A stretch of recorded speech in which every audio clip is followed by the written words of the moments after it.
Container hospitals Uttarandhra ప్రాంతంలో పార్వతీపురం, మన్యం జిల్లాను అత్యంత వెనుకబడిన జిల్లాల్లో ఒకటిగా చెప్పవచ్చు. 2022లో జరిగిన జిల్లాల పునర్విభజనలో భాగంగా ఏర్పాటు చేయబడిన జిల్లా ఈ జిల్లా. ఈ జిల్లాలో అధిక సంఖ్యాకులు గ్రామీణ ప్రాంత ప్రజలు మరియు గిరిజన ఆదివాసీ తెగలవారు.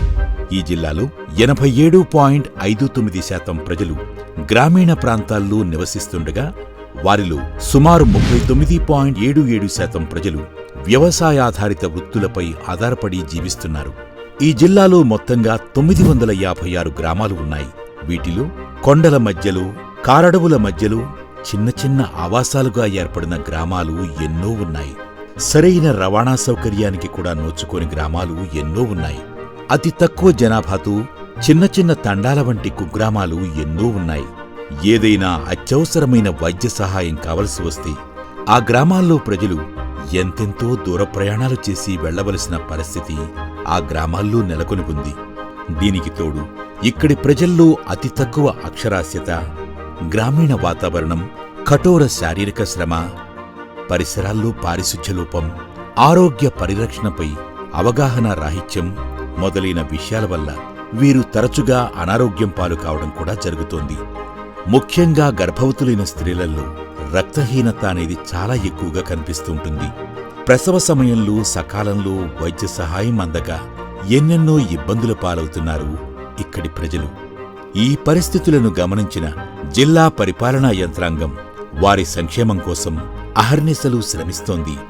జిల్లా కలెక్టర్ శ్రీ శ్యాంప్రసాద్ గారి మార్గదర్శనంలో ఆ గ్రామీణ ప్రజలకు చేరువై వారి స్థితిగతులను మెరుగుపరచడానికి ఎన్నెన్నో వినూత్నమైన పథకాలకు రూపకల్పన చేస్తోంది. అలాంటి వాటిలో ఒకటి కంటైనర్ హాస్పిటల్స్ పథకం. ఇది గిరి ఆరోగ్య కేంద్రం అనేది మన మన్యం జిల్లాలో ఇన్యాక్సెసిబుల్ ఏరియాస్లో ఉన్న ట్రైబల్ పీపుల్ కోసం డిజైన్ చేశారు. ఎస్పెషల్లీ పార్వతీపురం, మన్యం రిమోట్ ఏరియాస్లో ట్రాన్స్పోర్ట్ లేకుండా ఉన్న విలేజెస్ చాలా ఉన్నాయి. సో దానికోసం గిరి ఆరోగ్య కేంద్రాన్ని డిజైన్ చేసి ఆ patient and health care services మధ్యలో ఉన్న గ్యాప్ని ఫిల్ చేయడానికి డిజైన్ చేయడం జరిగింది.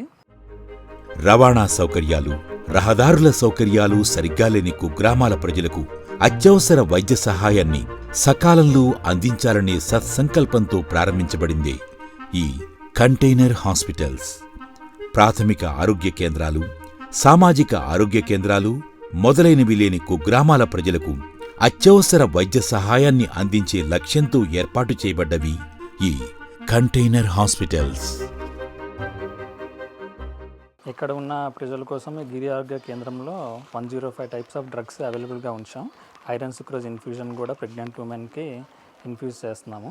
అలాగే 14 types of test, diagnostic tests అనేది అవైలబుల్గా ఉంచాము. That includes HB test, blood sugar and urine profile కోసం టెస్ట్ అనేది ఉన్నాయి.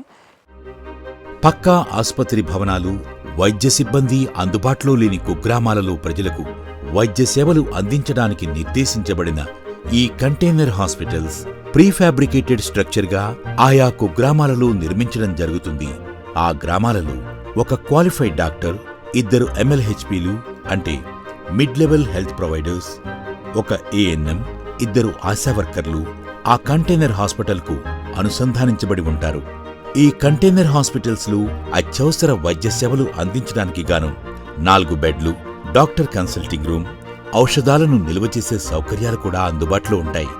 ఈ కంటైనర్ హాస్పిటల్స్ ద్వారా గ్రామంలోని ప్రజలకు అన్ని రకాల వైద్య సహాయాలు అందించడంతో పాటుగా గర్భవతులైన స్త్రీల ఆరోగ్య పరిస్థితులు ఎప్పటికప్పుడు పరిశీలిస్తూ ఐరన్ టాబ్లెట్ల వంటి అవసరమైన ఔషధాలను కూడా ఇక్కడ అందజేయడం జరుగుతుంది. తల్లి బిడ్డల ఆరోగ్య పరిస్థితులను ఎప్పటికప్పుడు నమోదు చేసి వారికి కావలసిన సూచనలను అందచేయటం జరుగుతుంది. ఏదైనా అత్యవసర పరిస్థితి ఏర్పడినట్లయితే ఫీడర్ అంబులెన్స్ల ద్వారా రోగిని దగ్గర్లోని ఆరోగ్య కేంద్రానికి తరలించే సౌకర్యం కూడా ఉంటుంది. ఒకప్పుడు ఈ ఆరోగ్య కేంద్రం మాకు లేకపోవడం వల్ల ఏదేమైనా సరే ఎన్ని బాధలు వచ్చినా మాకు కొండ దిగి వెళ్ళే వాళ్ళమండి. చాలా కష్టంగా ఉండేది మాకు. ఇప్పుడు చాలా సంతోషంగా ఉంది ఈ ఆరోగ్య కేంద్రం మాకు ఇచ్చినందుకు. ఈ కంటైనర్ హాస్పిటల్ స్ట్రక్చర్ను కేవలం హాస్పిటల్ అవసరాలకు మాత్రమే కాకుండా ఇతర అవసరాలకు కూడా ఉపయోగించుకునేలా రూపొందించడం జరుగుతుంది. ఆసుపత్రి పని సమయాల తరువాత గ్రామంలోని మహిళా సంఘాల సమావేశాలు ఇక్కడ నిర్వహించుకునే అవకాశం ఉంటుంది. దానివల్ల మహిళా సాధికారత గ్రూపుల సమావేశాలకు ఒక చక్కని ఆశ్రయం ఏర్పడుతుంది. అదేవిధంగా రాత్రి వేళల్లో ఈ కంటైనర్ హాస్పిటల్ ఆవరణను వయోజన విద్యా కేంద్రంగా కూడా ఉపయోగించుకోవడం జరుగుతుంది. ఇన్ని రకాలుగా గ్రామ ప్రజలకు ఉపయోగకరంగా ఉండేలా ఈ కంటైనర్ హాస్పిటల్ స్ట్రక్చర్ నిర్మించడం అనేది నిజంగా ఒక వినూత్నమైన ఆలోచన అని చెప్పవచ్చు. పార్వతీపురం మన్యం జిల్లా కలెక్టర్ శ్రీ శ్యాంప్రసాద్ గారి నేతృత్వంలో జిల్లా పరిపాలనా యంత్రాంగం జిల్లాను పురోభివృద్ధి పదంలో నడిపించడానికి ప్రతి నిమిషం శ్రమిస్తోంది. జిల్లా పరిపాలనా యంత్రాంగం అభివృద్ధి దిశగా చేపడుతున్న ఇలాంటి కార్యక్రమాల వల్ల అత్యంత వెనుకబడిన జిల్లాగా పేరు పొందిన పార్వతీపురం మన్యం జిల్లా అభివృద్ధి పథంలో ముందుకు సాగి రాష్ట్రంలోని ఇతర జిల్లాలకు ఒక మోడల్గా నిలిచే రోజు వస్తుందని, రావాలని ఆశిద్దాం.